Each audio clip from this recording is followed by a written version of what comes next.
Hello, everybody, and welcome back to the Headspace Podcast. It's your boy HSR.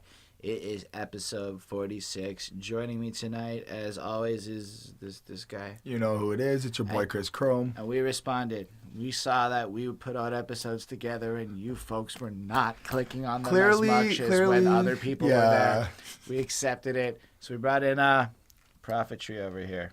What's up, guys? I'm Prophetry, like he just said. That's true. And what's also amazing, before we talk about anything else, time to plug myself. I released the EP yesterday. We streamed a show over the internet, and these two are also performing there. And it was super lovely. You can check out the link. It'll appear in the corner, and you can go to the Bandcamp. As you can see, we are kind of all exhausted. I am fried. This is my second podcast day that I'm doing. I edited the other one. So for those of you who are already thinking about clicking away, it's not just jibber jabber. You can click the show more on the bottom and jump ahead. In the meantime, Chris, why don't you tell us what album we are reviewing today? And we'll have live footage of our shows available later on YouTube. Go on, Chris.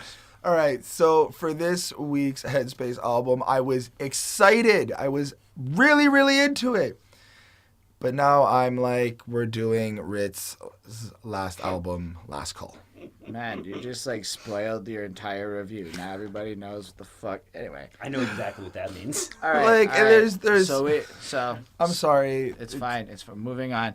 So the question really becomes, when did y'all encounter Rittz in your lives? Tech 9. When? Not how.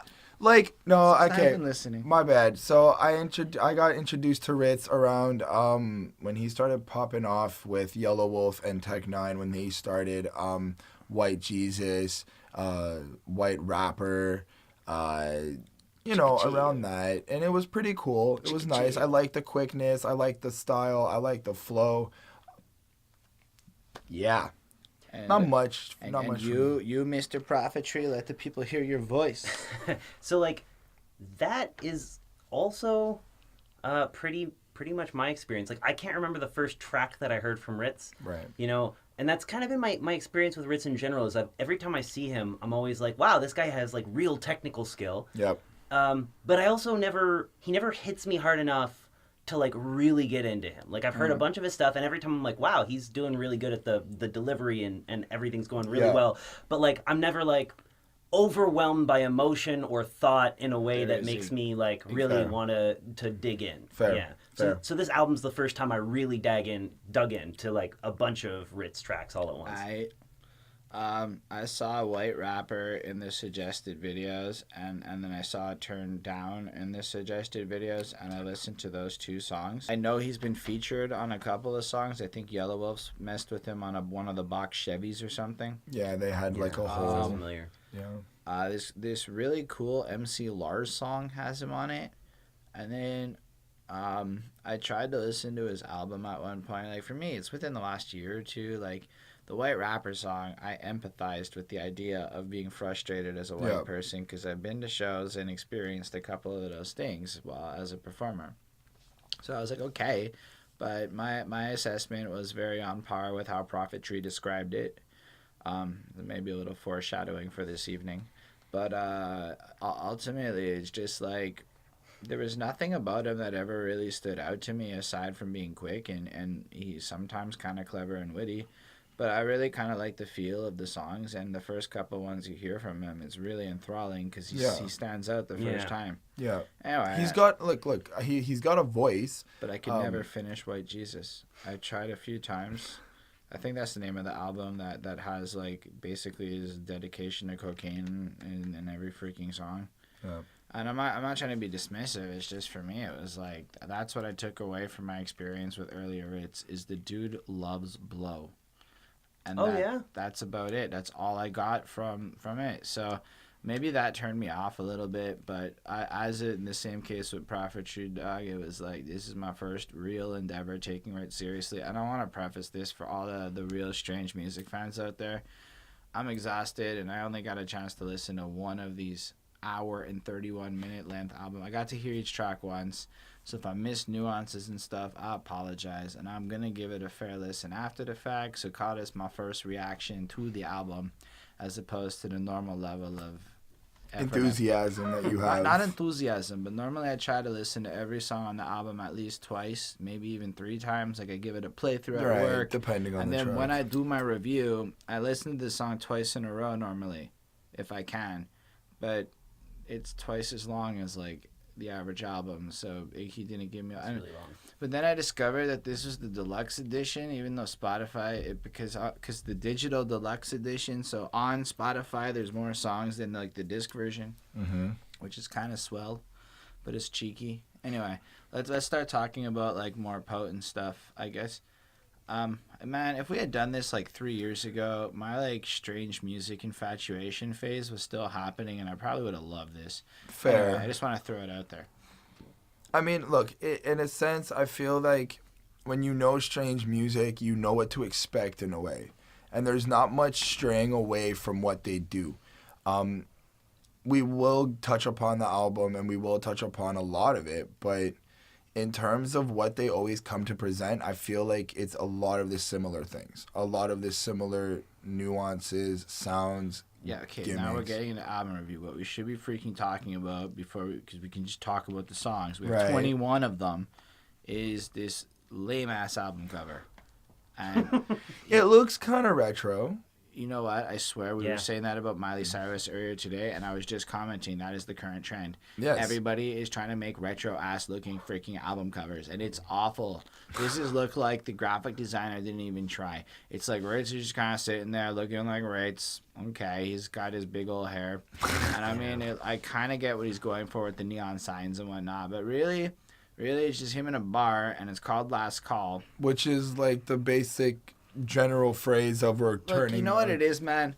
And it's because I'm not going to get too much into it, but let's just say this whole feel looks so generic. Like, you look at this and you're like, there is zero special here to jump onto this album in the way it's currently laid out. And I don't mean to be a dick, but some of the campaigns I've seen behind covers, titles, etc. recently have been enthralling, and compared to that, it's like this is kind of lame. Yeah, it's immediately forgettable. Yeah, how do you feel about the album cover? Immediately forgettable. Like, to the point that I remember that Holden was talking about it earlier, and he was like, we have to look at the album cover. And before he switched to it, I realized I didn't remember what it looked like. And then he brought it back up, and I was like, this is why. There's nothing interesting about this.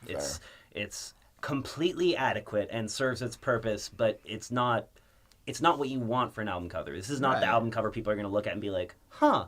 You know what it tells me?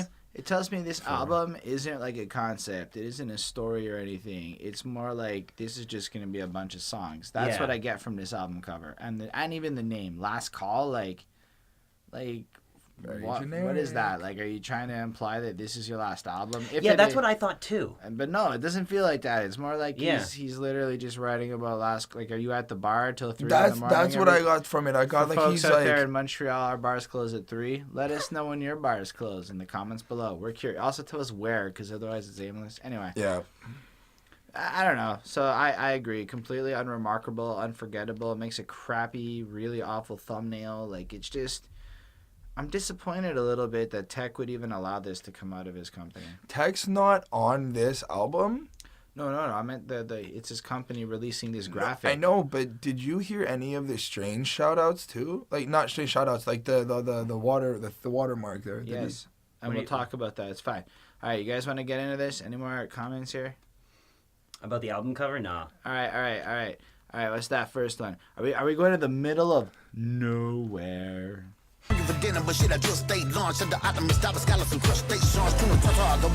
All of our excitement with having Ryan over here. Yeah, we're not going to be able to keep up Prophetry forever. We forgot about Soda Streams. So Ryan's about to have his first Soda Stream experience. I have no idea what this is going to be like. I'm having black cherry cola. What are you guys having? I'm having cola. Regular cola. Cola.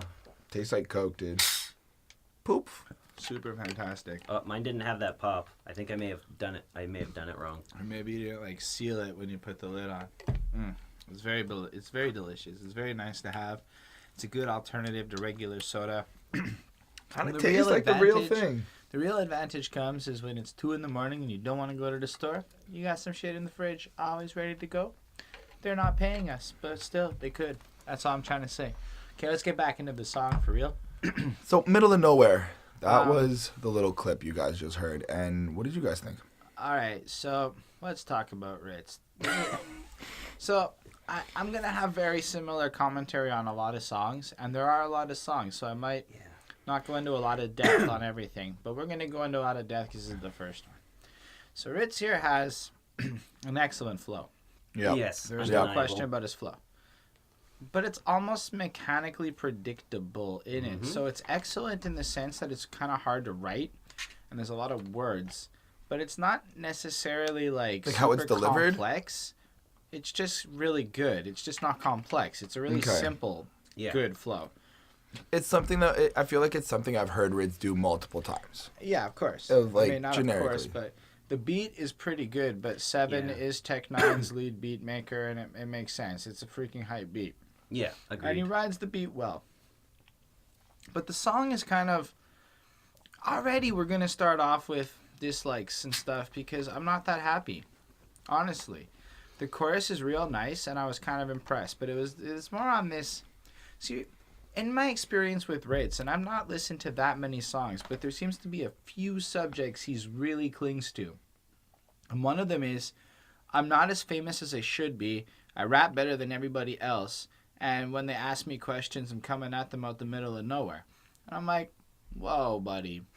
All right. I don't think it's just, I guess it's a play on words. Because I also feel like he's going back to when he's basically saying like where I came from. Like he's trying to represent his hometown, his origins and shit like that, right? I appreciate that.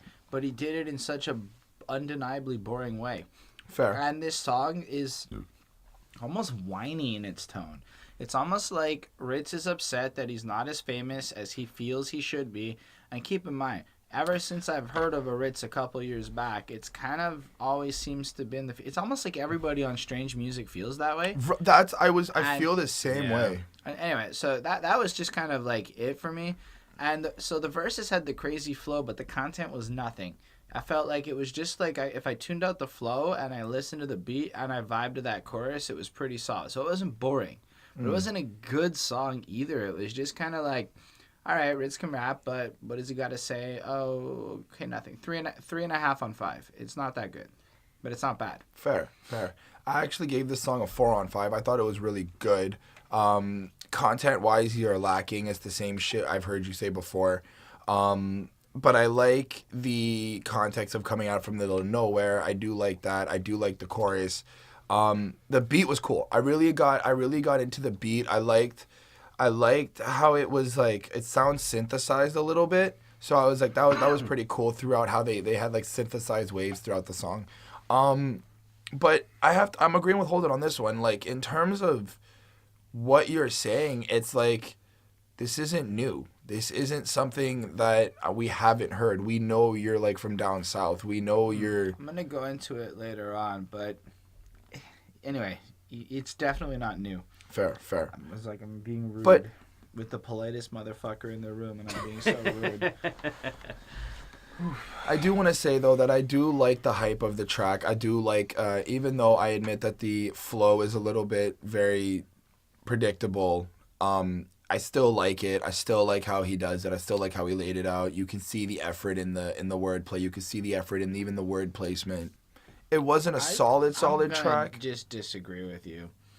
I did not see the effort in the wordplay. Okay. I saw the effort in making sure that the right syllables were in use. Yes. I did not see the effort in the wordplay. Okay, I'll agree with that. Forget the wordplay. I'll agree with the syllables. I get. Like, it's more important to go chicka chill than it is to, like, actually... Anyway, go on. Let's hear it from Prophetry. Yeah, so my feel was, like, I really liked the production on this song. I thought the production brought this song up. And, I mean, that was kind of a general feeling I have. A lot of these songs are really, like, made by the productions or, you know, not. This track happened to have a pretty great production.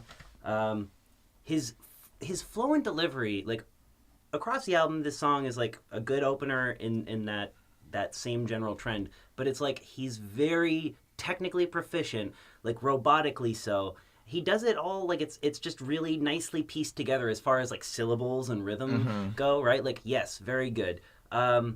there's two big problems I find though for me. One of them is that like this song is like one of the ones that I found the harder to keep up with what he's saying. Like you can't always perfectly hear it. Sometimes it's a little bit drowned out by some of the music. Like even if you go to rapgenius.com, they had some of the lyrics up, but some of them are missing chunks. Just to give it credit, it's been out for 2 days, and it's a lesser tier album. So normally an album in this tier will take a week or two for the lyrics to appear.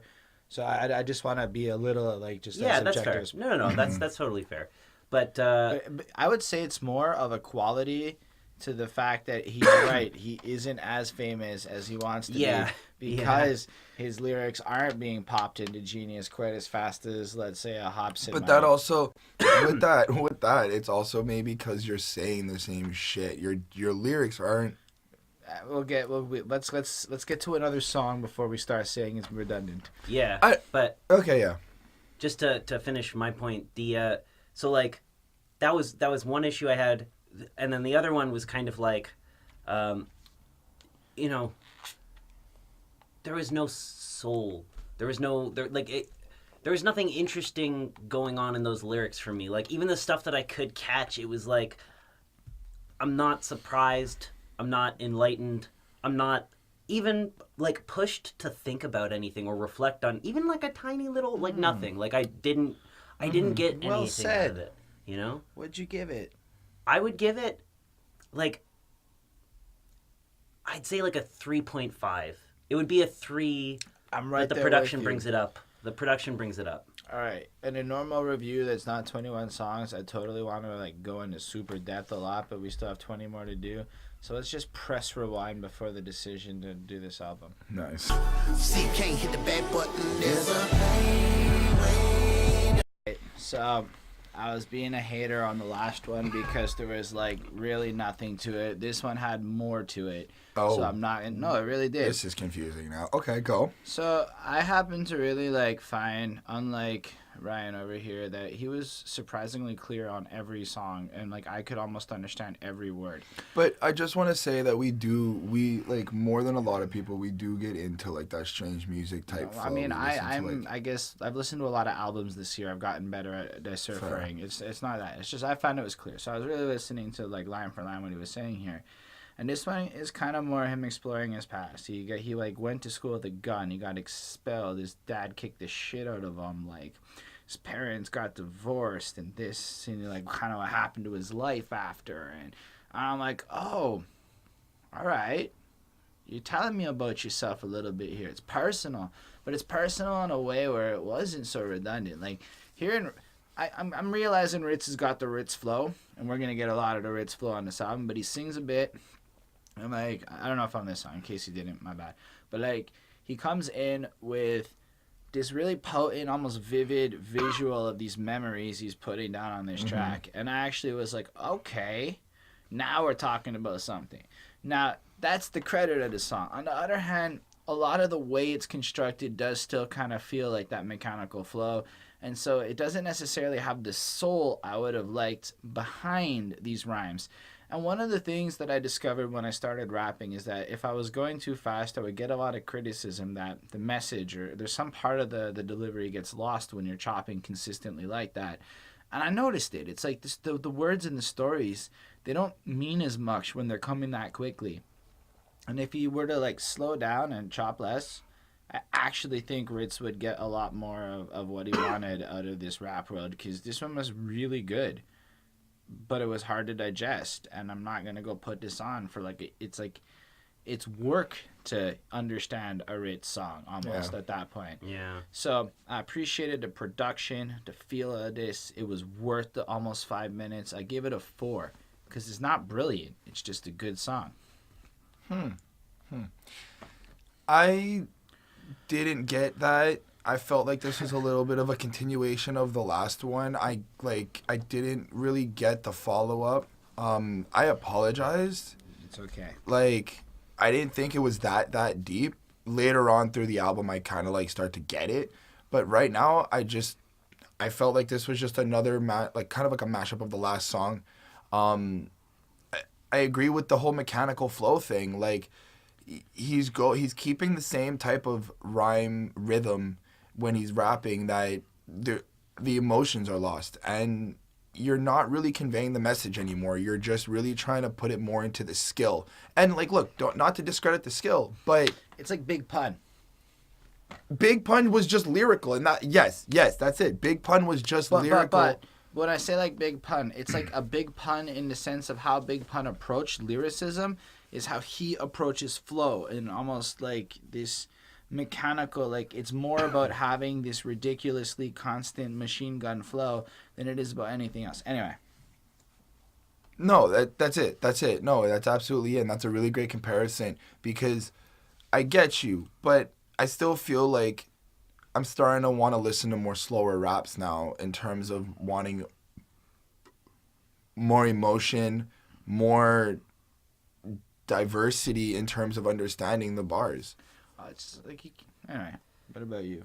Yeah, so, my feeling towards the song is almost, it's like similar, but almost the opposite of my feelings towards the last song, which is to say that the productions here, they're kind of slower, they're airy and breathy, and they kind of feel more like background, and it's not doing it for me. The productions on this track were not as interesting, whereas his lyrical delivery was much more interesting. And I think the reason for that was, and this is what I noticed as like a trend with Rittz, he works best when he is doing simple storytelling because he's got such speed and complexity elsewhere that it's really nice to be able to just kind of not have to like pay hyper attention to every single word and instead to just absorb, you got the simple storytelling where he's actually telling you about his life a little bit and who he is. But at the same time, he's got that delivery that's chopped up all over the place. This song, I think I'd give a 3. Because even though his lyrics are better, that production for me was just not good enough. Fair enough, my man. I gave it a 3.5. I don't know if I said it. I apologize. That's okay. Chris? I'm indestructible. Yes, that's true. When it all falls flat, put your back up on both feet. If I understand this track correctly, I would like to quote the great Big Sean. Last night took a L, but tonight I bounced back. I like to make some of these comparisons. This is basically it's kind of like the core premise of the song, right? You will get past it. Bad things are happening to him, and regardless to what is happening, whether it's his choices or the consequences of circumstance, it's kind of like he explores a lot of these little things, and then the crux of it all is inside of himself. He's indestructible, and like regardless of the circumstance, he's gonna bounce back because he knew that ass was real. And sorry, Big Sean song. There is a music video to this. Yeah, is this the? This is the one. Okay, so guy, girl rob a convenience store. Whole big thing happens. The cops show up, and the girl runs off with Rittz in the car at the end with the money. Yeah, that is it.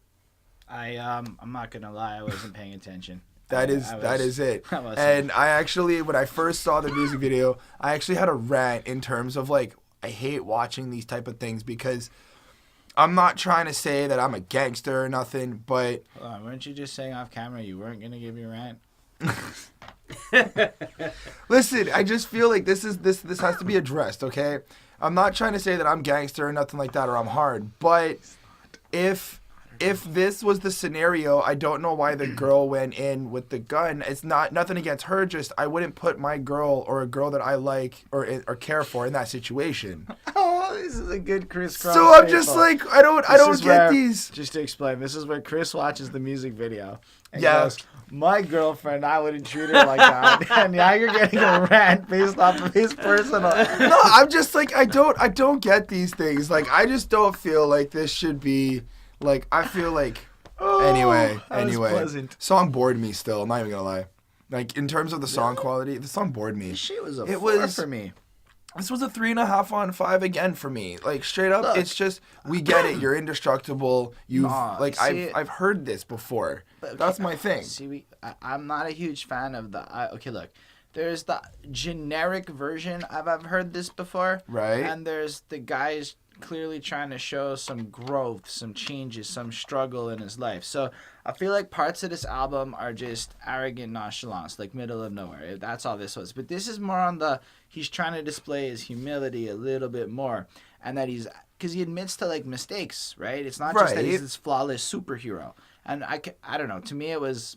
I'm okay with him writing this song. I liked it with this. I love his singing. Honestly, the way this song starts, considering it's been fucking machine gun flow, then he comes in with this beautiful singy voice. I don't care what effects we used. I appreciated it. I think this was a solid jam. It breaks up. It's a good track 3, considering. Pretend it was not 21 songs. It's still a good like flow changer. Mm-hmm. And I don't know how y'all felt. You'll come in soon, but like this was a pleasant gem.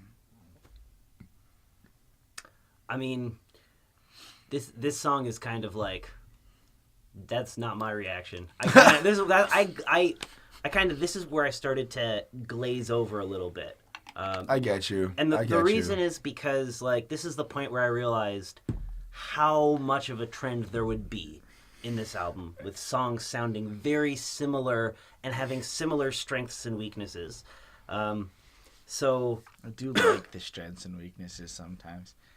Sorry? Like there's something about him that isn't best. Like just like sidetrack. He's the kind of guy that if I'm in the mood for him, it's the best. Yes. Anyway, please, sorry to interrupt. No, but yeah, like for sure, the dude is mad talented. But this song just it didn't touch me. It didn't stir anything in me. It didn't like make me think deeply. Like I feel bad. I feel like it's like such a low score, but like, I definitely liked Press Rewind before, and more than I like this one. Okay. So I got to give this one a 2.5. Don't worry. You can go down. You can even give it a 1 at some point if you like. And don't feel bad, man. Lindell will let you know. He appreciates the fact that you are honest with your opinions. Lindell, we also shout you out on this show. Did you give a grade? Me? Yeah. I gave it 3.5. Awesome. Are you down for mine?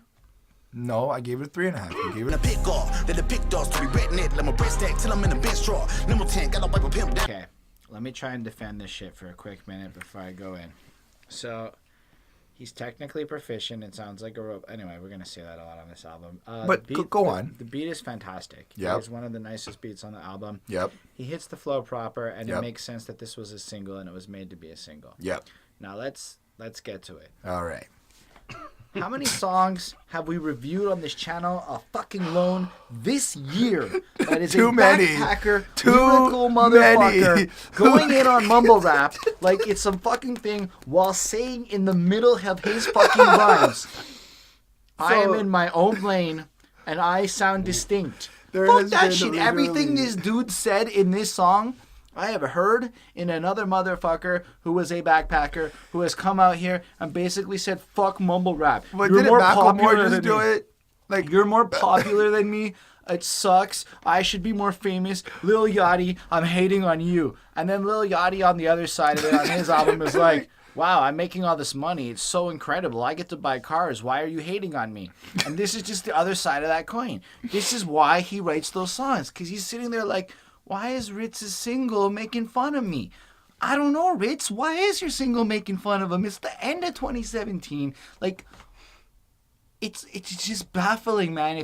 Didn't you do this on your last album? Haven't you done this on the album before? Obviously, the mainstream people don't want it. Even the underground doesn't seem to want to hear you going on about this shit no more.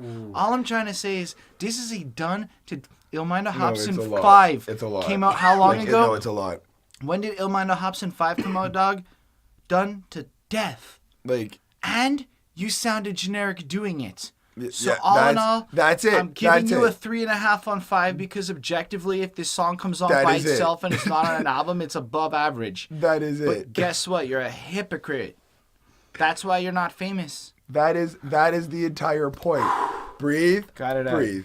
That is the entire point. Every time we get to one of these songs, it's always the same thing. Like, painful. forget them, but you sound exactly like the people you're shitting on. It's this exact style of rap, the more lyrical, witty, and it's always those guys. It's why Hobson's not famous. But I'm just gonna say, like, really famous. it was Hobson's dope. B-level famous. We'll talk about Hobson on another podcast, okay? The beat is dope. The flow was dope. Forget the lyrics. I don't care. But his voice was dope. Everything about this was just really cool. There is a music video for this. It's Rittz, Tech 9, and a dude, and cars, and more cars, and then flashy lights, and then cars, and then flashy lights. Oh, yeah, that's right. Oh, right? guess what? For a guy talking about how distinct he is and how unlike everyone else, dropping the most generic rap video you could possibly have that doesn't have titties in it, are you kidding me? I'm pretty sure there's titties in it. Are there? I didn't see any. Whatever. All right, Prophetry, do you? Hold on, wait. Oh, I'm sorry. But given that it was produced well, the song does what it does. It's a 4-on-5, and I hope I can get away with this. But on the album, 3.5. Single, Okay. 4-on-5. You know what? That's fair. Only Like- because I made the observation while you're listening to it. As a single, if you haven't just heard the album and you've like taken a break to have a conversation and you just put that song on for a minute, it's kind of nice. But when you actually listen to it all in order, it doesn't feel as nice. So I appreciate the way you graded that. But I gave this a 4-on-5. Like, in terms of this rating, it's a 4-on-5. Yes, we heard you. Sheesh, fuck. Relax yourself, okay? I'm tired. Yeah, clearly we get it. You dropped an album. You performed. It's good. I didn't even bring that up. Thank you. Your turn. Yeah, this one is kind of weird. Like, the production didn't actually sell me, I think, as much as it sold you guys. No, it wasn't so much the production. Anyway, keep going. No, I know, because you guys both seem to think that like the beat was really dope. I thought it was okay. It was fine. It didn't really like sell me. I thought his delivery here, Rittz is always good. I thought his delivery was maybe even a little bit better here than in the earlier tracks. But that being said, it's kind of like not that much. And the only thing that stood out to me for this song that made it memorable was actually the fact that there was a video for it, which I think I disliked less than you guys. Okay. To me, the video had more soul than the song did. That is a verbatim quote of what he said as we watched the music video. That is exactly what I said. And I'm pretty sure I was commenting on the hypocrisy at the same time. Anyway, basically, I don't know. I'm not a big fan of that particular trend because I think it hurts lyrical rappers across the thing, and it makes everyone else in the industry look at you like a bit of a whiny hater. And that's because you're being a bit of a whiny hater. Let's face it. Mostly a lot of people in Strange are kind of whiny haters. That's not. It's not just limited to Strange though. It's kind of all over. True. It's basically all over the lyrical guys. Anyway, Yeah. We're running out of Shooting Stars, guys. Fuck you. I guess this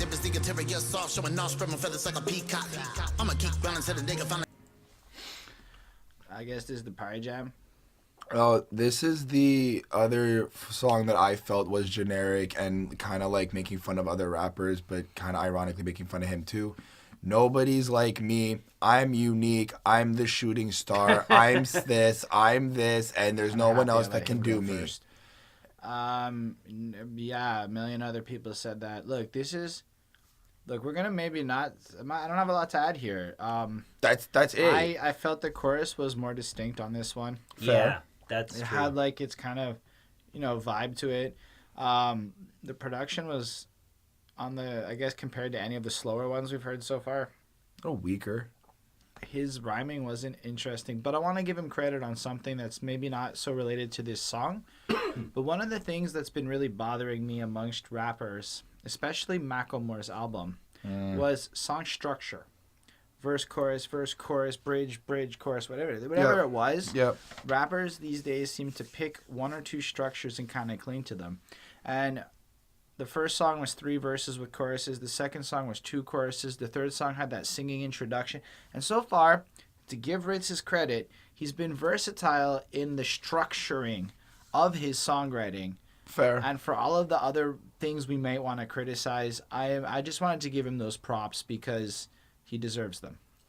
Fair. On that note, I gave this a 3.5 on 5 because it's a relatively boring song I would normally skip over. It says nothing to me.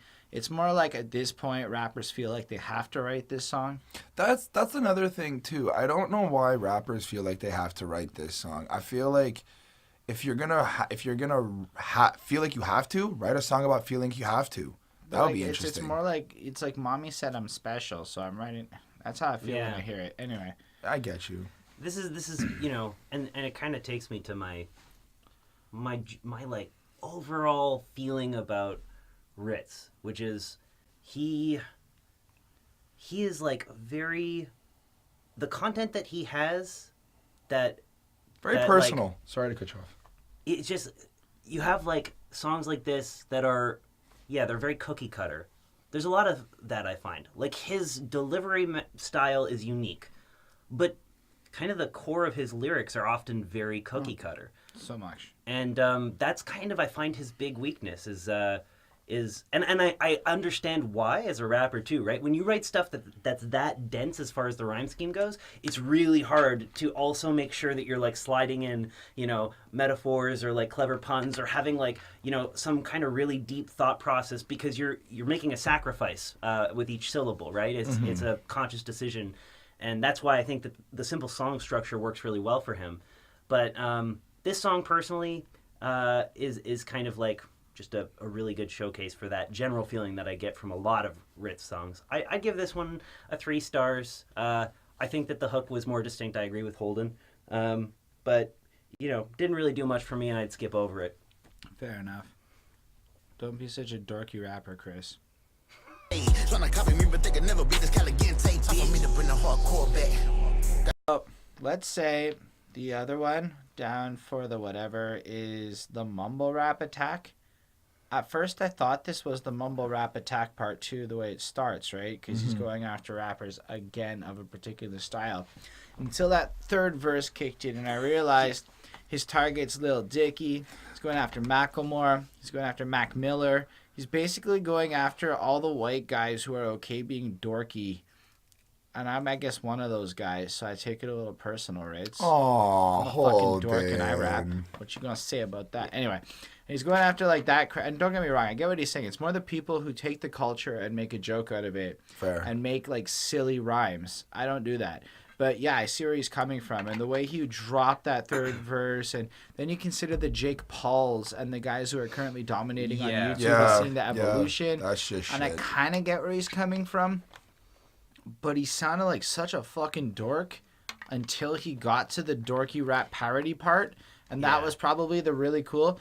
Now, this song showcases that he's versatile in a way that is not seen anywhere else on the album. And I give a lot of kudos and respect to that.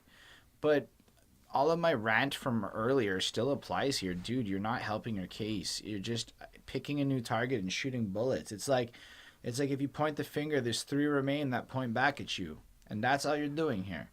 So for this, we're going to give him another 3.5 because it's technically proficient fucking petty whiny crap. I liked it. Of course you did. I just, again, like at this point, I kind of understand what Rittz does, how he, you know, plays with his rhymes and how he does his flow. So at this point, I'm trying to really just get into the lyrics of it. This one actually felt like he was telling everybody he's king shit, but in a smart way. I just think it's because nobody's gone after this lane of hip-hop before, so it's a little novel. Fair. Is, yeah. I'll take that. But you know what? There's not really much standing here in terms of like being unique though, because like you said you're basically just doing what you're hating on. Right. And it is a little hypocritical and it is a little fucked up. What do you give it? Oh, I gave it a 4. My bad. Okay.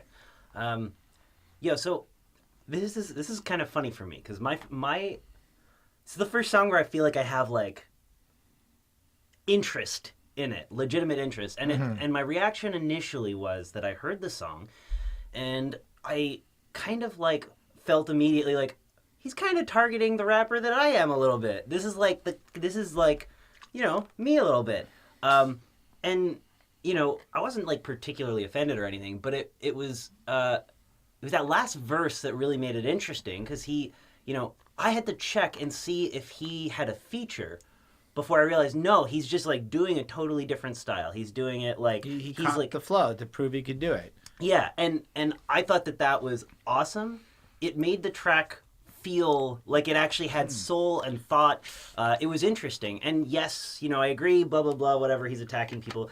To be honest, I don't really care. Like, attacking people is in hip-hop. It's been around for a long time. It's not really my path, but there's a lot of rappers that do it to great success because people love seeing that drama. I just want to specify you know? that there is a difference between the way hip-hop challenges people in the past, where it's about skill-based stuff, and the way he's basically, when I say attacking, is saying that lane of hip-hop makes more money than me, and it's not fair, so fuck those guys.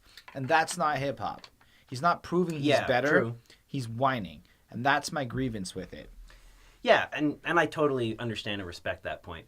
But I just, I like that he did something unexpected. And agreed. This is kind of like a backhanded compliment a bit. So I give this song a 4. It's probably my favorite so far on the album.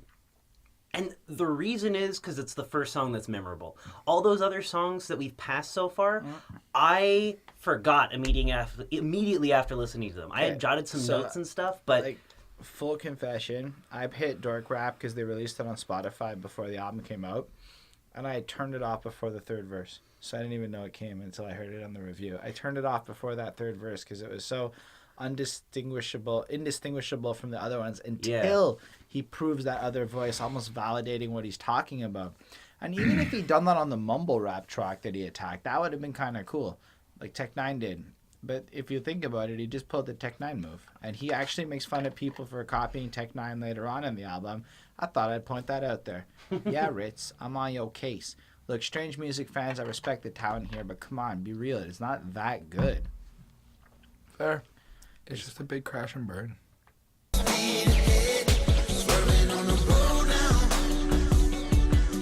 This is honest. This was I like this one more. So I'm going to start to say that what I'm noticing is when Rittz is trying to like flex or be like cool, I don't really like him all that much. Fair. But when he's trying to like tell some stories and express some emotional context and kind of go in that path, I like it at this cadence. I follow it flawlessly, and to me, I can appreciate a track like this. So in the first song, it has to do with a dude who's getting a girl pregnant, and then he's like, he's so ride or die with her, and everyone's telling her there's a good chance the kid isn't his, and he stays with her, and he stays with her, up until she's like, it's I'm sorry, it's not yours. And so he gets into the car, and he drives out, and he crashes. And then the second one's about some girl, and her family just completely falls apart and drives out. And then the third one is about Rittz as a rapper dealing with the pressure and how long can he actually handle it. And then there's that little like news clip at the end talking about a driver who like died and stuff and whatever. And that was, to me, the most well thought out song on the album so far. Like, there's a clear concept going through it. It's not really, like, it does have a bit to do with Rittz to explain it, but it really also kind of goes into some other stuff. It piqued my interest. But if we're going to talk about memorability outside of subject matter, it's not really there, except that he goes a little slower and he, like, changes up his flow a little bit, but it doesn't make it more distinguishable. So maybe it's not necessarily the speed that's the problem with Rittz, but something in his delivery that creates a non-distinguishable effect from a lot of other things. And it's unfortunate because I really wanted to like love this song. And let's say he had maybe a more distinct delivery. I might have given this a 5 for how clever the way he put it together was, but I'm stuck with a 4 because it's better than the other stuff, but I don't know that I'm going to ever go back to it again. Fair. I actually like this one in terms of reality, in terms of how serious he tried to go with it. I agree there is something that's lacking from him in terms of being able to convey certain emotions and certain tonalities with those emotions when he's trying to rap the message. But I like at the end little skit that made it a little bit more real in terms of like this could actually happen. People do these things. People do go through these scenarios.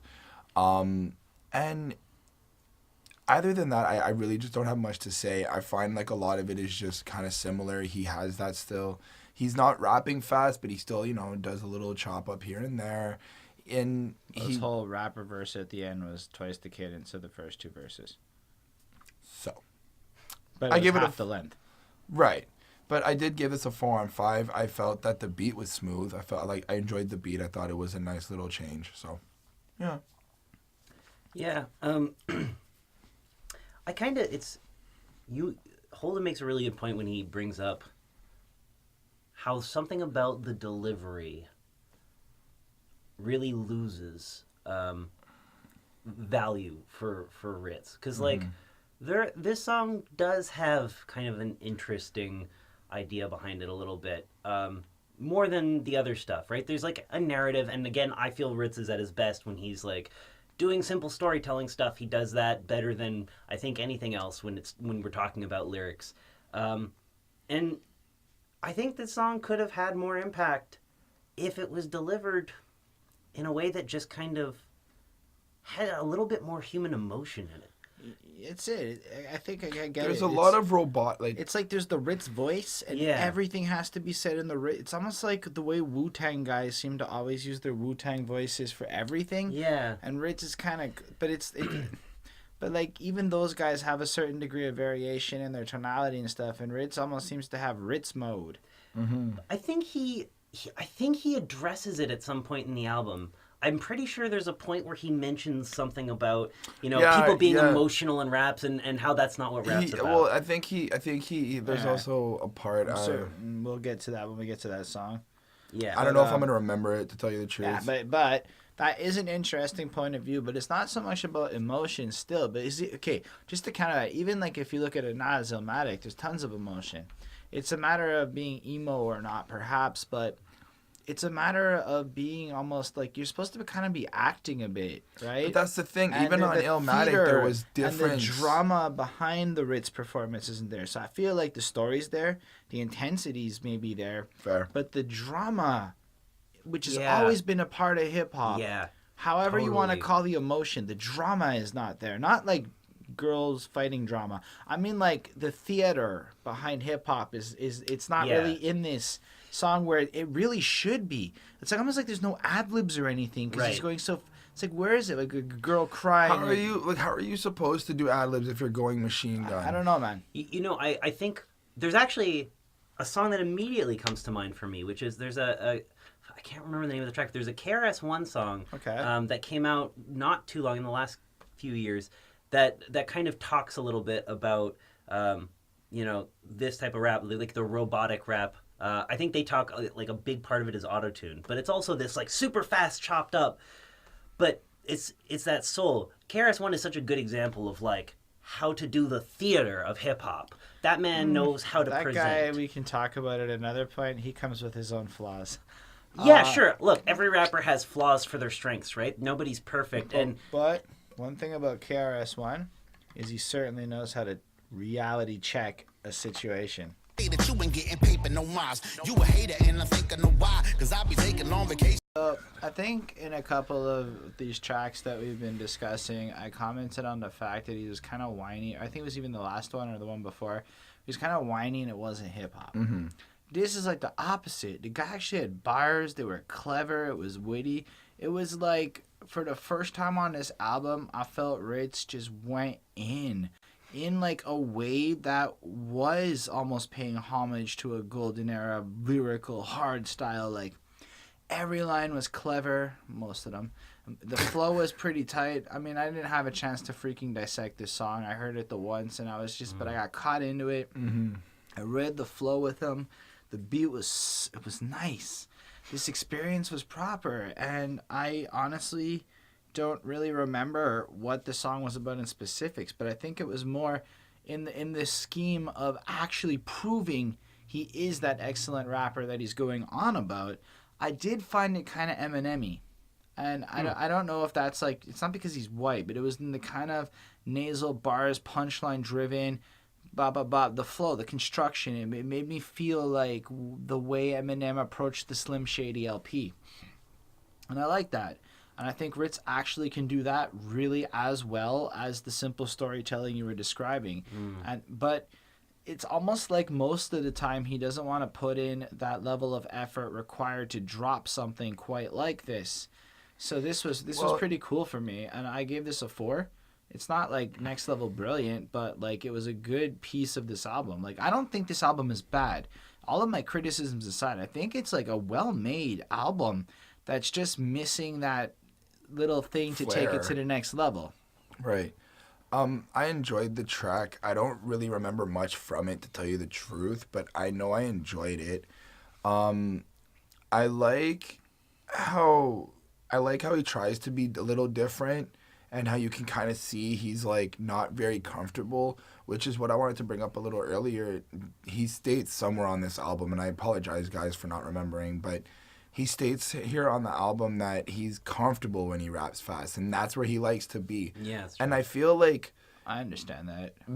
So do I. I enjoy the whole fast rap stuff. It's but just easier to do it if you're that kind of person. Yeah. It's like you get so comfortable with it that when you go to slow, it's weird. You have so much more room to breathe that it's almost like it's harder to have that technique. No, it's true. To stay on point, going at a constant double-timed cadence is a lot easier than to stay on point when you actually have to worry about the timing, because it's not just maintaining a rhythm. Mm-hmm. Yeah. Mm-hmm.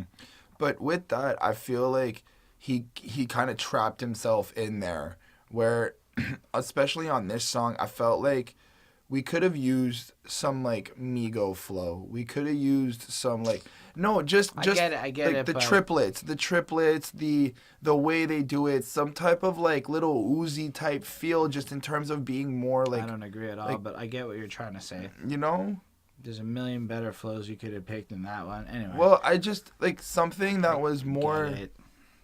And you. Yeah, I really like the production on this one a lot. That funky bass just like really, really went a long way. The song, the beat just was great. One of the better productions up to this point for sure. And I also don't fully remember all the details of the song, because kind of fades into the Rittz pattern of songs. However, there were some funny lines in this that had me laughing. And, still very technically good. I think I'd give this one like a 3.5. Okay. 4. I guess it's a different brand of Rittz. Shut your whole ass off. Shut your whole ass off. Shut your whole ass off. Shut your whole ass off. Think you don't. It's different breed. Don't hate me, internet. There's always a comment when I fuck up a song title. It's okay. It's to me, this was a very normal song. He's different. Again, he's unique. He's not the same. He's not like everyone else. And I just feel like we've heard this again. We've heard this already. My exact notes are, is this really another song about how he's real and dope and the shit? I think I like the part where he calls out white people for using the N-word. And I suppose he does face a lot of lame people in his life. But man, do you sound ever so lame when you do this. I've drilled this point home. There's nothing to it. It's a little better than the other versions of this song because it's a little more personal, but it's still just that. Okay, moving on. You guys go. Yeah, I mean, I agree too. It's that first of all, the trappy beat was kind of an interesting change up, and I did think that like his style is well suited to trap beats because it's very fast paced. You can kind of like slide things in interestingly, so that makes this a little bit cool. But on that same note of talking about like, that trend of like the, why am I not doing as well, and I'm a different breed, I'm so good. I've got to say too, like I don't even want to just take this out on Rittz. This for me as a rapper has for a long time been a really big personal beef that I have with rappers, because it is so common. I just kind of like group them all together into like what I call ego rap, right? Where it's just like all about self-inflating your importance, and to me, it's like, look, I'm not gonna hate on all of it. I'm not hating on any of this. Listen. But there's nothing wrong with a good ego track or two on an album. Totally. But 8, 9, 10. It's relax. like, listen, Macklemore, my biggest beef was like 75% of that album was jerking his ego. Yep. And it bothered me. And in this case, we've had a one or two that were like not so that, but really the crux of most of these songs is Rittz is the shit and should be more famous. Yeah. That's the thing we've learned about Rittz so far. That's the thing I've learned about Rittz 3 years ago. I gave this a 3.5. I think it's okay. Like, I think if you're a strange music guy, you're gonna love it. For me, it's I can't even believe we're not even halfway through. Is more my feeling at this point. Yeah. Oh my God, this album is so long for the. Did you guys all give grades? 3.5. I'd give it a 3. Because it's so long that there's almost no illumination.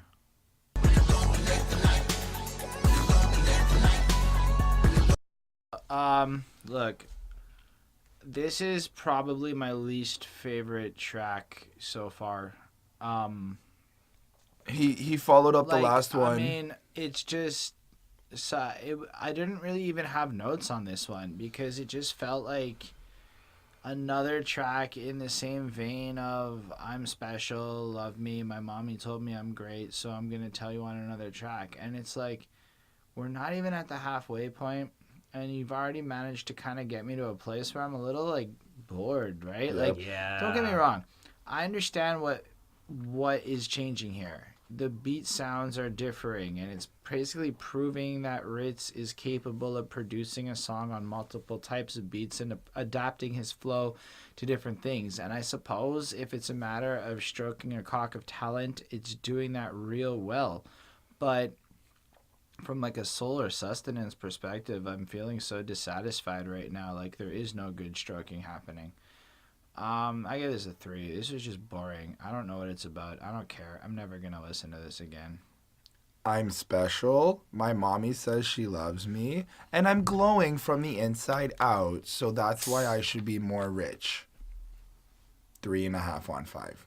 It's not bad. Straight up. It's not a bad song. It's catchy. It's the hook's nice. The chorus is good. No. Like, it's not a bad track. Disagree. But go listen to the other better ones in the first half of this album. There's not even that much there. This is just a boring version of previous songs.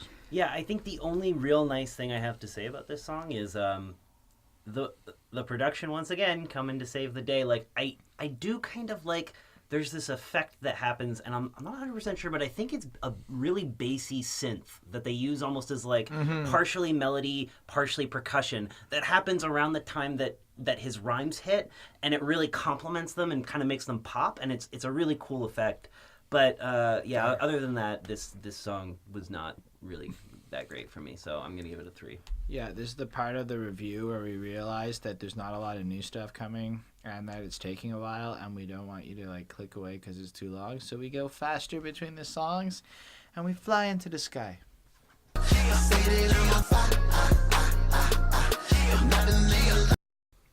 This I liked a lot more.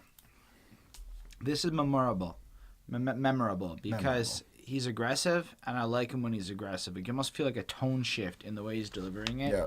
The beat was built for that. This is excellent production, and it's got guitars and stuff at the end, and it shows that like, and I'm not really sure what the song's about from a lyrical perspective. You can say it after. I understand you're about to cut me off. But it's really kind of like the energy on this. I don't care what this song is about. It's like, where was this Rittz? Where are you? Where were you the whole time? This is the exact midpoint of the album, right? The 11th of 21 tracks. Now, to be fair, it's not the real album, but from my perspective, because I didn't know there were bonus tracks and I thought it was 21 songs, to me it's the midpoint, and it's pretty freaking solid. It's pretty much like a great 4 on 5. Like one of those, lyrically, I don't actually care anymore what the dude's rapping about. He's lost my interest in like at this point. And maybe that makes me a lazy reviewer. Listen, not every week I'm perfect. But at the end of the day, the energy is hype. If I saw this live, I'd almost mosh pitted. I felt so good. 4 on 5. Nice. I gave this a 3 on 5 only because this is the third song in a row that's basically saying he's king shit again. Yes, he's going into the sky. Yes, he's trying to get to the top. But it's the same thing that the last track said and the track before that. So we haven't really touched upon it, I don't think, much this review, but in terms of album placement and track placement on the album, can we change? I get it, you're king shit, you spit fast. I would say this is really a greatly placed, tone changing. The one before it was kind of slow. I actually say from a sound perspective, his Fine. placement has been really good. From a content perspective, he's kind of a 2 or 3 trick pony.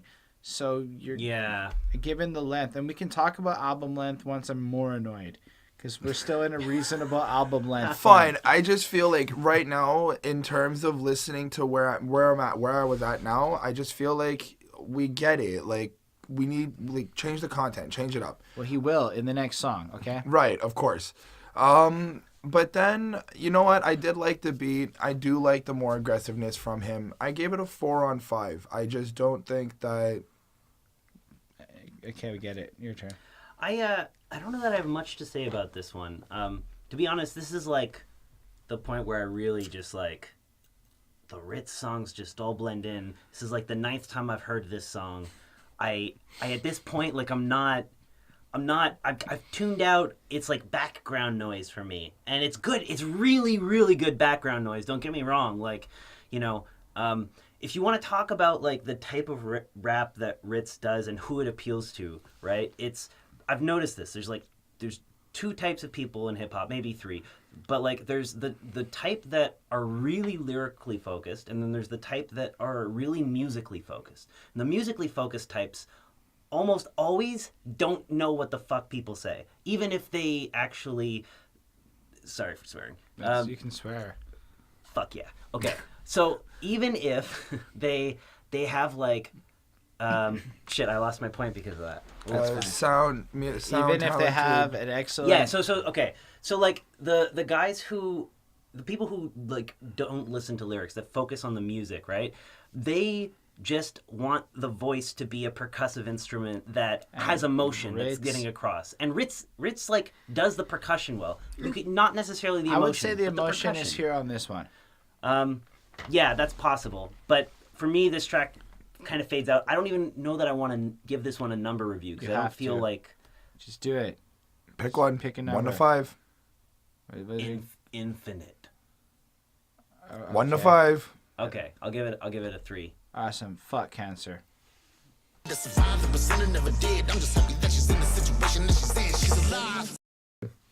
Chris, like I said, on the next song, you got your wish. This is a song that is almost very literally about fucking cancer.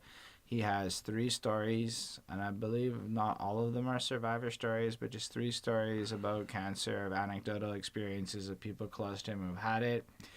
Interestingly enough, it's the first feature on the album, Candice Freeman, and I want to point it out. And Lindell, you made me think of this. He's had no features, and for all the shots we're taking, considering a guy like Macklemore who had 16 songs and 15 songs had features, it's really impressive with the versatility of sounds we've seen to see a dude come in this far without even a guest. That is a really respectful thing. Fair enough.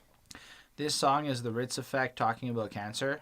I don't know. I kind of liked it in the sense that it was something different, and I like the idea of Rittz talking about something like real, and talking about cancer is real. And I suppose I recently have had to deal with some medical things, and it just put me on the brain. And a song like this, because not a lot of fuck cancer or super emotional songs done like this, right? Fair. Like in the cadence, it's not like it's just really not that kind of subject matter.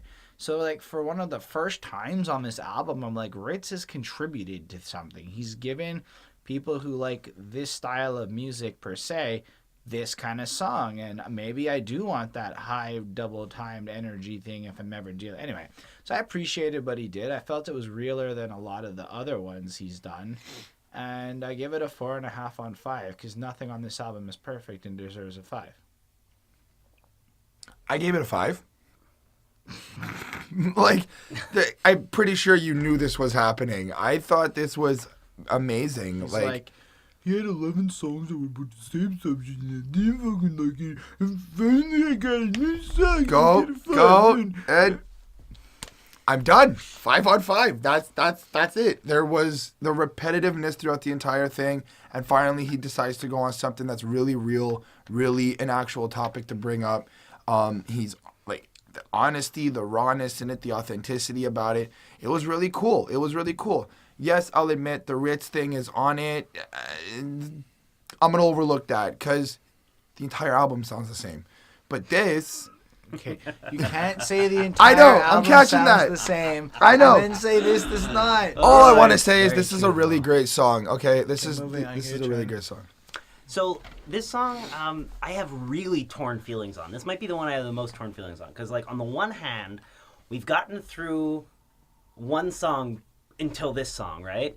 And now we've got the second song on the album. I'm joking, but, like, sort of serious. And I really want to like it. Because I like the fact that he's actually approaching a subject matter and things from a different angle.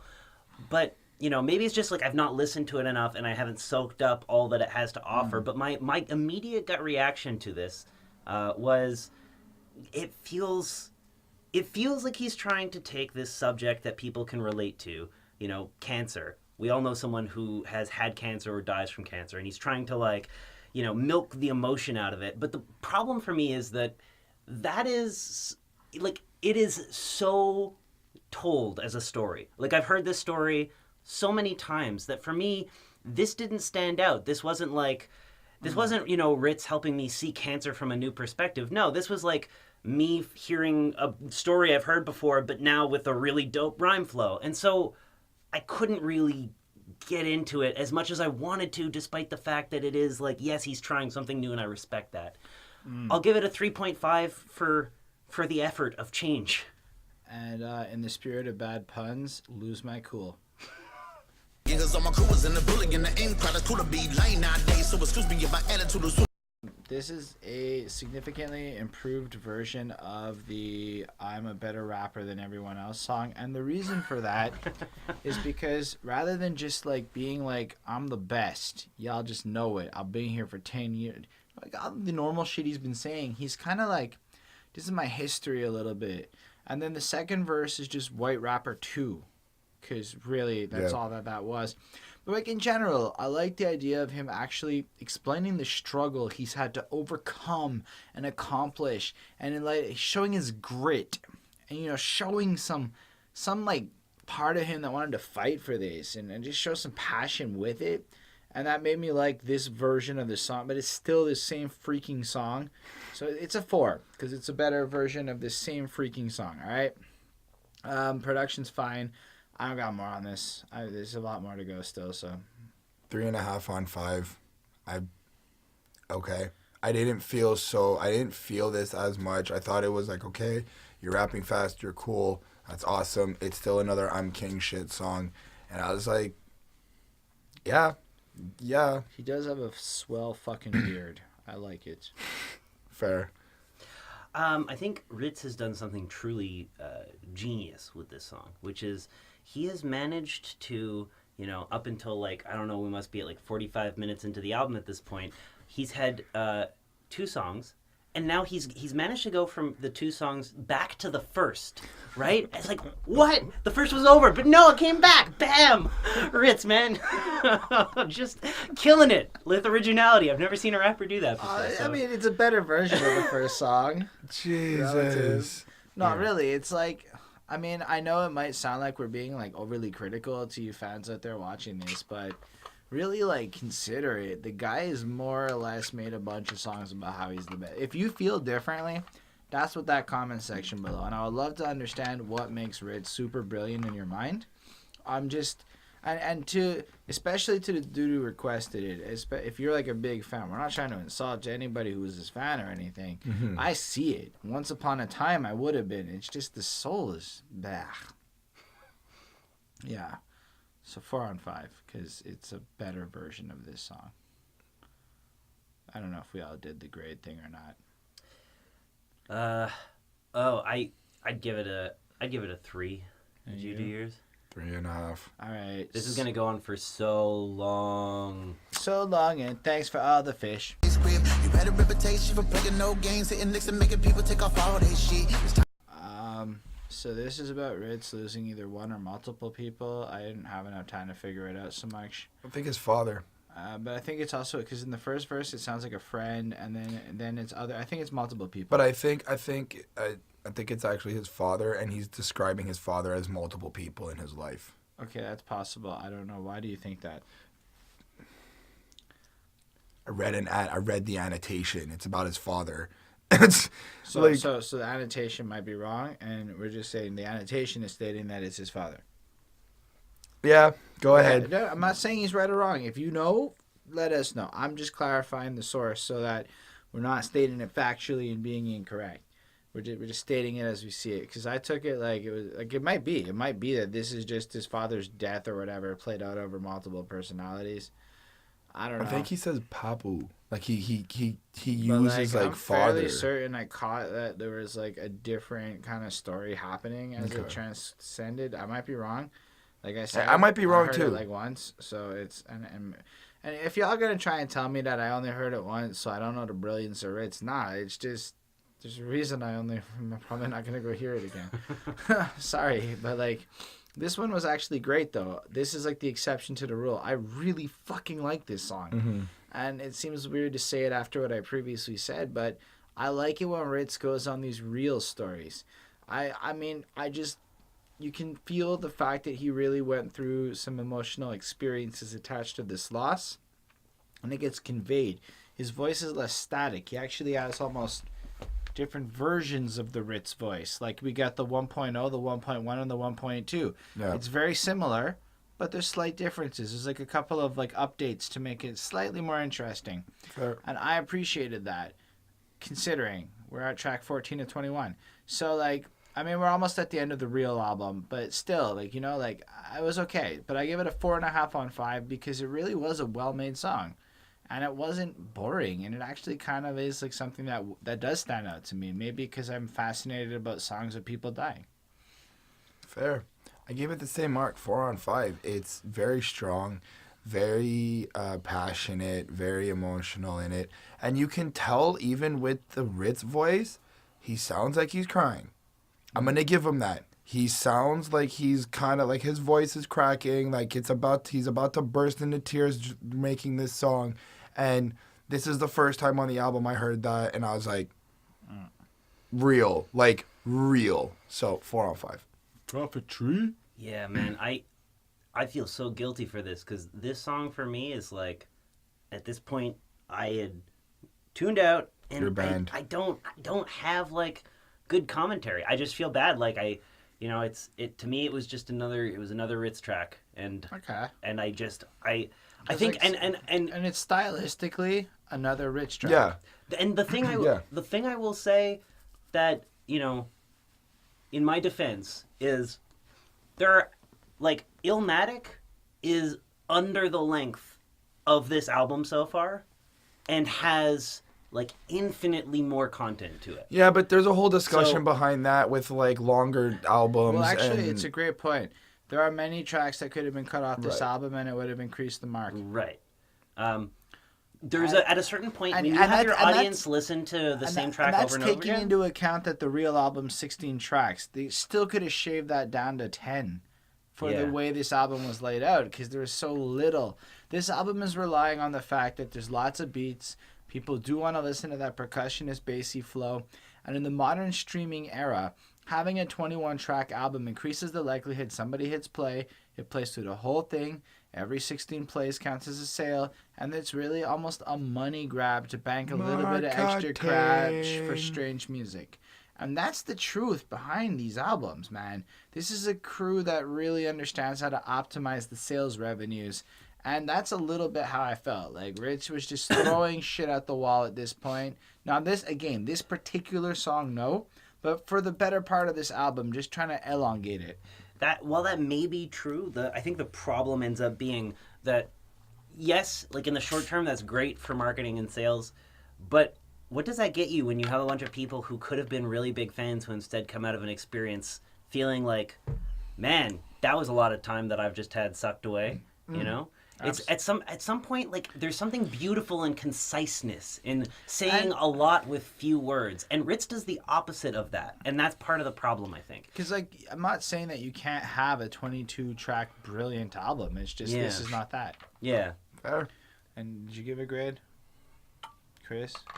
I gave 4 on 5. Okay, well, Victory Lap. That's the next track. Mr. One Good Run, about to take my victory lap. Thanking y'all for putting me on the map. Rittz is winning but he had struggle along the way. But he's going to get his victory lap, and he's going to do pull it. Off. Now, this is maybe like a more, like, I'm down for the grind version of the track. Right. But now we've just kind of altered it a little bit.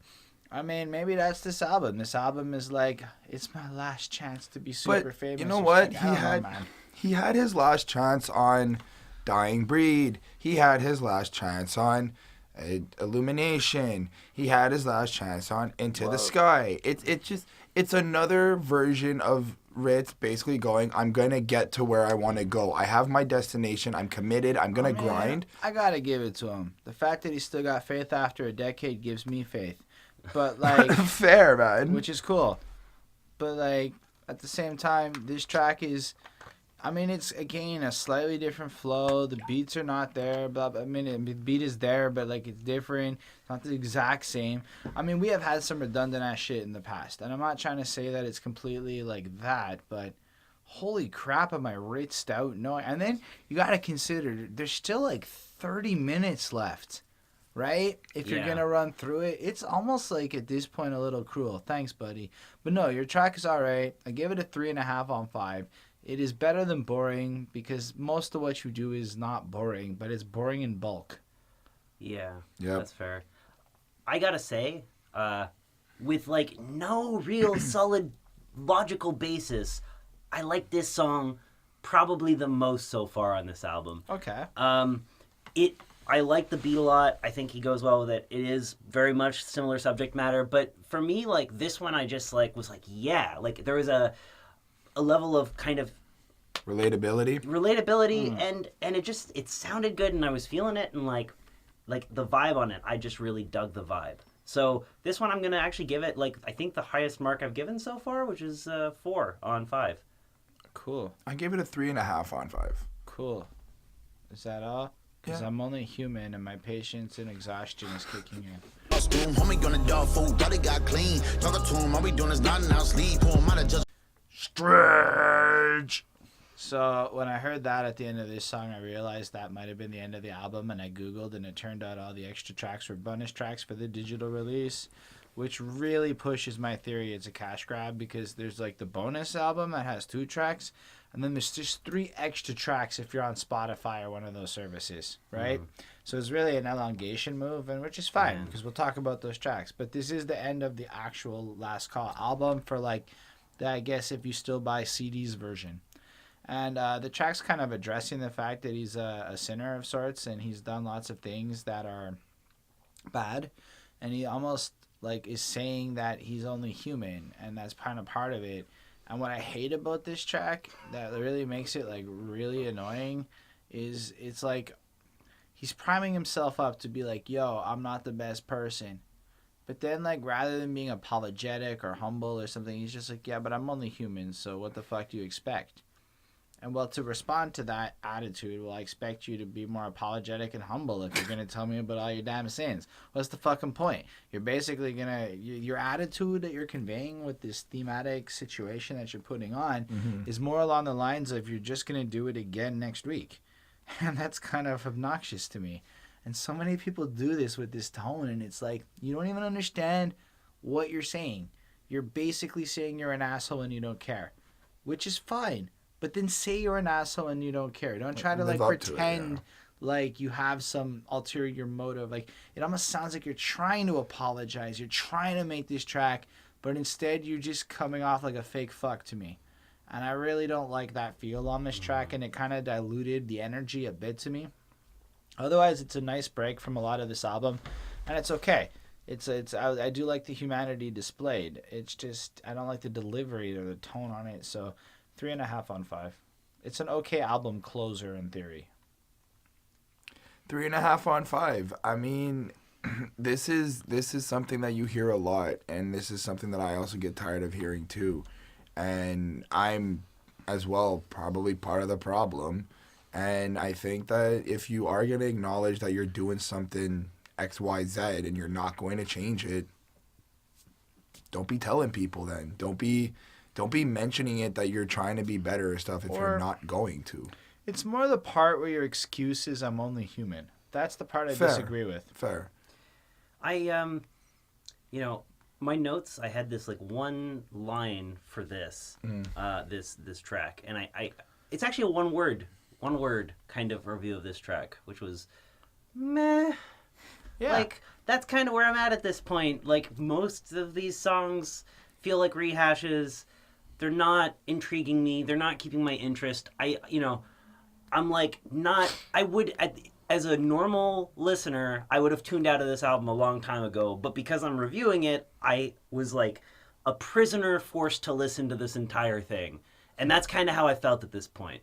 This was like, I'm a prisoner, and I got to get through this, but I'm not enjoying it. Fair enough. I would give it 3.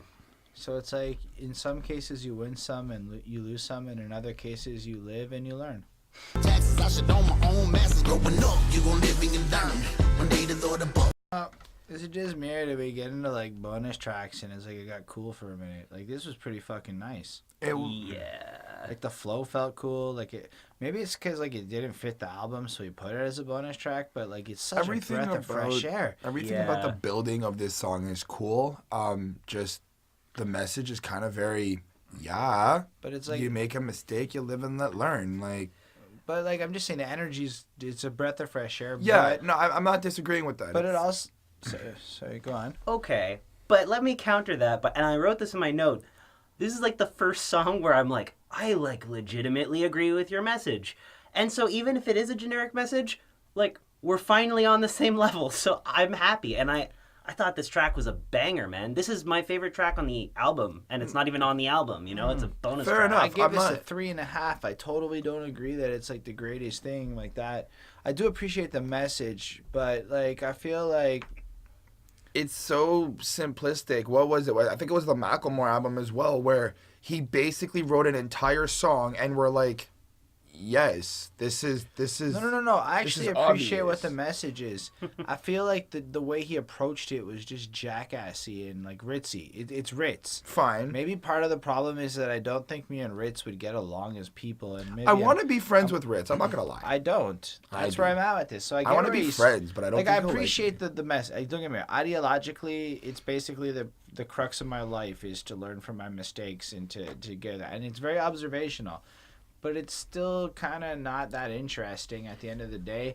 And given the subject matter and the a million ways you could approach it, it was pretty freaking boring. I mean, Fair. I fucking dug it. I thought the production was like It was probably it the was best fun. on the album. The production was feel It was really greatly solid. it was greatly built, but I think oh man, I think that when you go on to writing a song that's like been told to you multiple times, like just to bring back my Macklemore point, he made a song that enjoy your youth. It's basically telling you to enjoy your child years, because when you grow up you're gonna hate it. And it's like we've been told this. Not everybody gets told that. Not everybody, but generally you You've do been get told told that. that. And I just feel like even this, I've been told to live and let learn, and I'm just like, or live and you learn, and I'm like, but this you is a gotta generic. So like, I mean, again, like I don't know that it's fair to take the idea that because you've heard the story a million times and say that it's not worth writing this song. I'm saying that given what he was writing about, he just wrote a weak ass version of this song. That's my perception on it. No, and I agree with that. I agree with that. But I feel like there's so much other he could have done content wise, instead of like, well, you do this happens. You do this happens. Again, it's like the subject of the song is a pretty great idea. Yes, concept wise. So I'm not sure I agree with the part where you shouldn't approach timeless ideas. I would totally love to write a live and let learn song. I just haven't done it yet. Okay. That's my thoughts. Like, there's nothing wrong with... I mean, shit, in the words of Marilyn Manson, everything has been said before. There's nothing left to say anymore. It's all the same. You can mention it by name, and you follow that with babble, babble, bitch, bitch, rebel, rebel, party, party, sex, sex, sex. Don't forget the violence. Blah, blah, blah. Got your lovey-dovey sad and lonely. Stick your stupid slogan. Now everybody sing along. And that is the truth. That is all music, right? And Marilyn hit it proper there. So from a certain perspective, everything has been said before. So it's how you say it that I find more interesting. I still have to give this song my highest rating on the album. That's fair. A 4.5. And You know, I think a part of it is that it kind of like the warden came down to the prison cell that this album has been so far, and he like opened the door and let me walk out into the garden for a little bit, and it was fucking great. But then unfortunately immediately followed. Yes, Ryan, you get 4 minutes and 2 seconds of freedom. Yeah. Okay, so all I do is win. Wrong no song.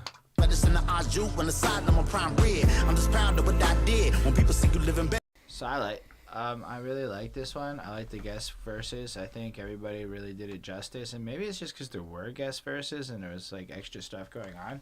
But I thought it was pretty cool. Like it was a really not so arrogant song about winning and accomplishments, going on about, you know, I've had a lot of the superficial things, but really there's more to it than that.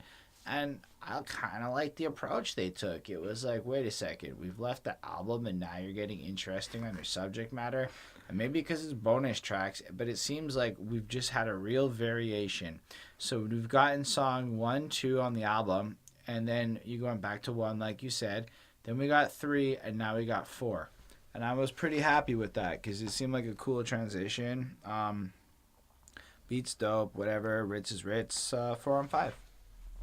3.5 on 5, only because it's another win track. The beat's dope, the features are dope. Rittz is Rittz. It's the same shit, but by this point, I'm like, even as a bonus, I'm like, okay, it's another win track. Like, okay, I'm running out of shit to say, to tell you the truth by now. And Prophetry? Yeah, I don't have much to say on this one. I'm gonna give it a 3. I tuned out a while ago. I'm back in my prison cell, so. All right. We're back 4 there. minutes and 2 seconds. Nah, I mean, the reality is I can see why you all feel that way. Maybe it was just the novelty of the features on my end, but I kind of like this one. I really do. It's not a bad song. I don't want to discredit the song. But it's it is like, I'm not going to lie. At this point on the album, I was sitting there like, we're over an hour deep on this bad boy, and it's a lot. It's a lot to swallow at once.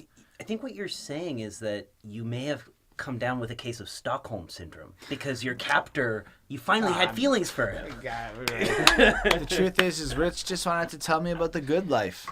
Yep. Take a vacation instead we got a room with the A-Law for a few days. Chef Chad heard the salt and the rap once. I'm not gonna lie, we're gonna maybe go quick as possible through the end of this while still delivering what we want to say. I like this one in terms of content, and it's now the 5th track on the album. It's like all he wants is this good life, and there's just a series of circumstances that keeps him from getting to it. Now, what I like about it is that it's honest. So, like, he messed around with some girl on tour in Europe, and they tried to blackmail her, and there was this kind of badness that went on, and it delayed the good life. And then in the next verses, other tragic or bad things are happening, and it's just like he's trying to do the right thing, and then something happens, and it keeps him from getting there. And it's almost like he's still trying to get that carrot that's in front of his face that he can't get, which, yes, as I'm saying this, I'm realizing it kind of just sounds like the whole same thematically as everything else we've discussed, which is fine. But the niche he chose on this track was next level, and I really appreciated it. And it did create enough of a variance that I didn't even really notice it was the same kind of song until I was explaining it just now. Even though 4. we have been speaking about, and I have been relaying that it's 4. the same thing over and over again, this is a 4 on 5 track, to be honest with you. It seemed a little bit more honest. It felt more real. Like, it felt like if me and Rittz were out of a conversation and he was saying this, I would be like, I get you. Like, I get where you're coming from. And it didn't seem so mashed up. It didn't seem so, like, kind of just mechanical or robotic. It felt enjoyable to listen to. So 4 on 5. Dope. Yeah, I at this point, He's in jail. there's not much left. I gotta say, bread is there, the water. The shackle. I gotta say, the one thing I'll give him credit for is I really like the hook on this track. Yes. I thought the hook was really good. I otherwise was like kind of ritzed out at this point, and the rest of it I kind of was like meh. The bread was crusty with mold on it. Yeah, that like Ew. you left that Ritz cracker in the corner for too long, and now it's got mold on it. Nah, fair enough. That's all right. The whole album wasn't built for you, clearly.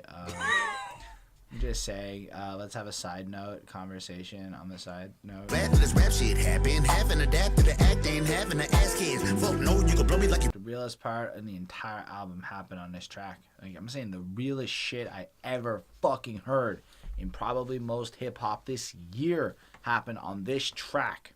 You guys are probably surprised I'm saying this. So at one point he's like, oh, I'm not feeling so well, blah, blah, blah. And the girl is just like, you want me to help you? I can get you something. And what can I do to make your life better? Now, as a man, we hear these words and we know where we're going with it. And we're all going to the same place. Well, after a long and awful day, we want some head. That would make us feel better. Now, maybe that's just, but it's just true. It's a lovely thing to happen.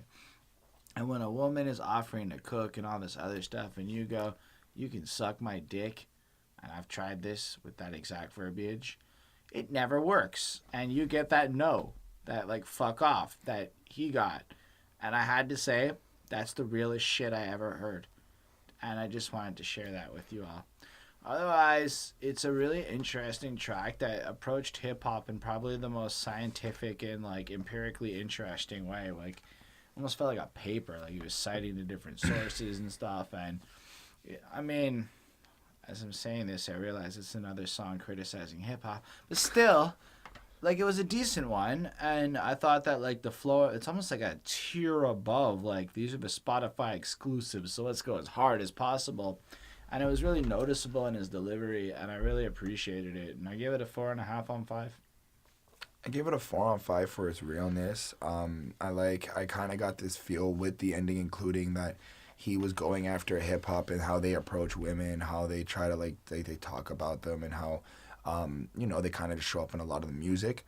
But I mean, I'm really ritzed out. Like, I matched up with these guys. I'm not feeling this anymore. It's great. I felt this. I just give it a 4.5. I gave it a 4. I gave it a 4, but it's just like by this long, I'm just like waited this long, you know? I'm like Saturday'd out. I'm not ritzed out. I am ritzed out. This track, I like feel like, as it goes on, I might be less fair with him because it's so long. The album is so long. He does himself a disservice by having us listen to him for so long that I don't have it in me to like properly listen at this point. And it sucks because this is a really good song. Yeah. But I will say, like, these are my thoughts. I don't have like anything particularly insightful on the song in particular, but there's some kind of comment that he has at some point in this song. I think he's talking about rappers who are like gimmicky or inauthentic or something along those lines. And it kind of made me think about Rittz, which was like, he has almost the exact opposite problem. Like, he's unique and distinct in his performance style, but then like other than that, the content of a lot of his stuff is so cookie cutter. Like, and I'm not just saying within his own like work, right? And within his own like, these songs, this album has like a lot of very similar songs, but I'm saying like even the songs that we talked about where we're like, this is refreshing, he like ventured outside of the confines of what he's done for like every other song. Those songs also just feel like I've heard this before, I've seen this before, this is nothing new to me. Yep. And in hip hop, what I look for personally is I want to hear someone tell me something new. I want to look at the world in a new way. I want to feel something. And with Rittz, I just don't get that. Like, I get this immediate sense of awe every time I listen to him start rapping, and then it just fades as I hear this, like, mechanical hum that continues on for the rest of the song. And that's my big problem, is that, like, and this album ends, and I have to say that, like, I didn't know much about Rittz before, but at this point, I don't feel like I've learned a great deal more than I did about his personality, And what'd you give it? I give this one a 3 star. Okay. I guess Rittz just keeps spinning out of control. Spiraling motherfucker.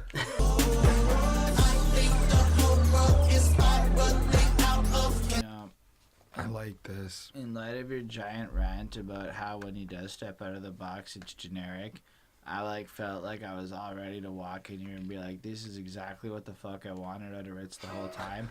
And I did. I wanted this out of Rittz the whole time. I wanted politics. I wanted some fucking aggression. Yep. But man, and my comment was it was kind of fluffy. Like, he went to, like, superficial, actually. Like, he commented on Flint, Michigan. Like, I get it. But there's a lot of things we could comment on. Nico Brown Water and, like, okay. So, like, you're addressing things that you saw on the news, but what I'm learning here is you don't really pay that much attention to what's going on, per se. You just have a vague understanding. Now, I think about how you put it. So we went and made the safest, most cliche version of a political rap song you can. Fuck Trump, fuck this, fuck... I'm like, man, you just took my 4.5 grade that I gave it and made it almost sound like less good. But it is good. I still like this track. I still think there can't be enough of these kinds of songs right now, and the fact that more and more people are doing it, I appreciate it. I like this energy, I like the tone, I like the subject matter, but this is more what I wanted of a song in general. This is the punkest shit on the album.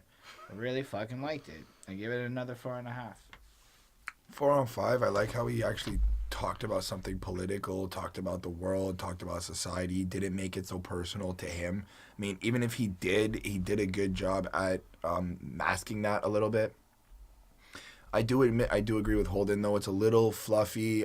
You did make the safe version of, like, you know, every other political song that's out there that's more hard. But it's good. It's good. Yeah, I don't have a ton to say. I did like the production. It was kind of like, had a funky, stringy synth sound to it that was really cool, I thought. And then he did have a few bars that made me laugh, which, I mean, like, there's emotion in laughter, so there's something there. So there's some He can sunlight cry, that crept and he through can the laugh. window in his jail cell. Finally, Jesus. the warden's gonna let us out. It's been so long. I'm gonna give this a 3.5. All right, so I guess that's it for this album. We're gonna wrap up a little bit. It's I don't actually know how long it will be after editing. I sometimes I say, like, this has been really long, but it's only really been long for us, and for you it turns out to be the same length as always. So for us it's been quite long because it's a lot to actually listen and check out an album that's this long, and it hurt Rittz a little bit. I think if we'd shaved off about 33% of the songs, I would have maybe even graded it a little higher because I would have had more time to, like, focus on it. Fair enough. And look, I mean, maybe it's my negligence as a reviewer, but it wasn't like I cared enough to try that hard on this album. I gave it a 3.88 mathematically, and I was a little bit surprised at how high it was, but there were some real, like, gems of talent and production, and if you consider that sound engineers are important and everyone gets love, but really Rittz is a dude who is so indistinguishable. It is so clear to me how his brand will never really achieve the superstardom he so craves. He is the equivalent of a desperate guy who is not getting laid, who is doing everything he can to fuck the first girl he sees. And it's unfortunate because he's actually hot enough to get the girl that he wants if he played a little more coy. That was my thing. You guys can talk. What was now. the number you gave it? 3.88 on 5. Wow, that's very specific. I gave it a 3.6 on 5 mathematically. I take the sum of all of my grades and I divide it by the number of songs. Okay. Yep, 3.6. I was excited for the album. I like Rittz. I liked what he did on a lot of the other songs, on a lot of the other albums, but this sounded... I've been reviewing albums, so you see the difference. Yeah. No, straight. Yeah, like, I just feel like I like Rittz better as a YouTube artist in terms of, like, selectively picking songs that I want to listen to or, like, going to Spotify. I don't think I can run through another Rittz album unless there's different content or different things on it and not just your entire personal life. Like, Okay. and just a quote, you made a song about mumble rappers going after all these kids. Your whole entire, like, personal life album kind of reminds me of Lil Uzi's personal breakup album. Just keep that in mind when you're making an album and what you're trying to get with it. Sure. I would actually give more credit to Uzi's deliberate. I am. I'm not discrediting Uzi's. I'm just saying, like, Uzi made a breakup album. Every song was about a certain thing, like, generically around a certain thing, and this was all about Rittz. Like, this was all about personal thing. So I would not agree with your statement. okay. I would say, if anything, this was a random collection of songs which mostly focused on what his subject matter is. But Lil Uzi Vert just wrote an album about his ex-girlfriend. Fair. You know, like they're just different types of things to compare Yeah. against. Yeah. Yeah. I for this album, I'm like, it's this weird thing. I guess I'd give it like a 3.25 on 5. And you know, he could have squeezed, like, I'll agree with Holden, he could have squeezed like an extra 0.25 out of me if he had cut like the worst 5 songs off this album. It's way too long for how repetitive it is. It's really repetitive. And, you know, there's just this point where you almost feel with this album like he's going towards this concept, right? Like, am I going to fail? Am I going to succeed? Like, got to push through. I've worked so hard at this. But he's not, like, pushing that idea. He's, like, pushing the same idea over and over again. He's not, like, looking at it from new directions in a way that's, like, making you think about it through different lenses. Like, no, it's just the same. Which, you know, that's not a concept album. That's just a bunch of repeated songs. Well, and even to that, and not to say that you can have to have a concept album. It's just, if you're not going to have a concept on your album, it's fine. But at least just as an artist, understand that if you're going to put 21 tracks together, even 16, that we as an audience have so much content at our disposal that you actually have to try a little harder to, like, forget about whether or not I can replicate the skill or anything, but as your fan, the person whose money of mine you want, impress me. Try harder to impress me and stop expecting me to just think you're the shit, you know? Like, that's how I felt. I felt I'll take that. He walked in cocky, and it hit me wrong. Anyway. I have one last note. Sorry, go ahead and say your last note. My last note, too, is that, you know, I gave it a 3.25. That score doesn't even make sense. Like, if Rittz watched this and would probably be like, what the fuck, bro? I'm really good. And like, technically, yes, you are. But it doesn't make sense. He has such ability, but he just didn't have the direction to do something interesting with it. I think that's the thing that bothers me the most. It feels like a missed opportunity. Get over the fact that, like, honestly, if he got over the fact that life is hard and that it wasn't fair, yeah, he might have more interesting shit to say. Anyway, I think that's good enough for tonight. We appreciate you watching it. We all really do. You can find out more about us in the show more and click down there. Feel free to like the video and subscribe to the channel and all that other fun fluff. We're going to come back again next week, and I don't know what the fuck we're going to review. I can't even find more than one rap album coming out next week, so who knows? Maybe we'll jump somewhere else next week. Anyway, peace and love, and live long and prosper. Bye, everyone. Bye, Internet.